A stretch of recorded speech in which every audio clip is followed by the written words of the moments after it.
Greetings, this is Jim, and this video is in response to a question/comment made by Jennifer Horton 354. And how did I get the switch track to work with the trailer? What did I do to especially make it happen? So before I get into that, for those of you not into Tyco slot US-1 trucking, the original layout was for the fire station, and you can look that up on eBay. They go for quite a bit, usually $50 at least for the building and the base. Here is the original footprint of the fire station, and then this is the Tyco base cut in half.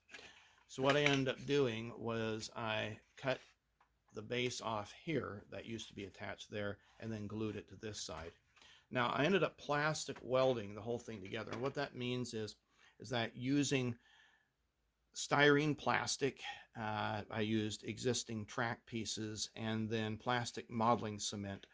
I used a wood burner with a spade tip and melt it together, and it creates a very hard, it's not going to break surface. Now this isn't going to move, and so we have no stress related things that could potentially happen because of movement. This piece here happens to be the tail end of the gravel unloading terminal, and so I cut off the front part and then re-glued the back part together and then puttied that in. So that's basically all there is to it. Now the perimeter here happens to measure 1 3/8. The normal track is 1 1/4, so you can see where the clip is here that attaches to turnout. You can see that there's a 1/8 inch difference, and that I would guess is to account for the electrical switch over here.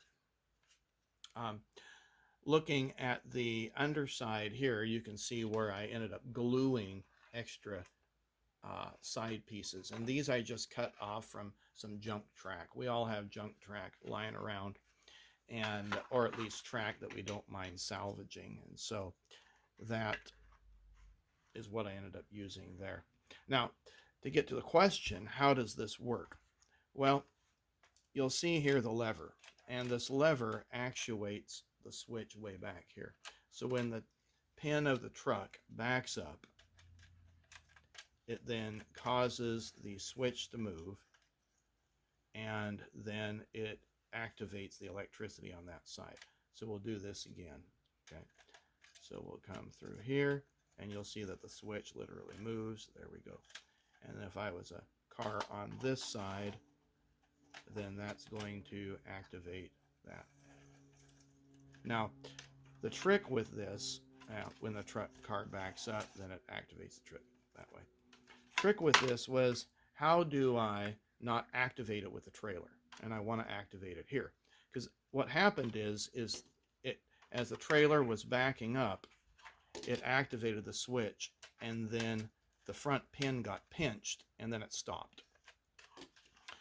So what you have to do is you want to file back these pins just a bit, just a very shallow angle, so that way they scoot over that lever underneath rather than attack it. But yet you need enough depth here so that way the trailer does not roll off the tracks. Now the other thing that I did to make sure that it would back up properly is I added some weights on the inside. Now this happens to be a Hot Wheels trailer, and it was like $2.50 on eBay, so it made perfect sense to buy that instead of a $40 to $80 trailer. But the weights just give it a little bit more force as it goes back, and it won't fly off the track as easily. So then I just use a regular Tyco flatbed. I cut the side down. You'll see it's uneven, but I wanted one solid piece here that wasn't going to be glued, so at least I had a firm piece to go with. And it doesn't look that off-center. It's pretty minute. But anyway, it just slips right in. So what happens is as the trailer backs up, it slides over the tab, and then it's the truck that releases that. So I'll show you that again. Okay, so we're going to back up here, and there you go. And that's all you do. Well, hope you found this video useful, and please subscribe to the channel if you have not already, and we'll see you on a future video.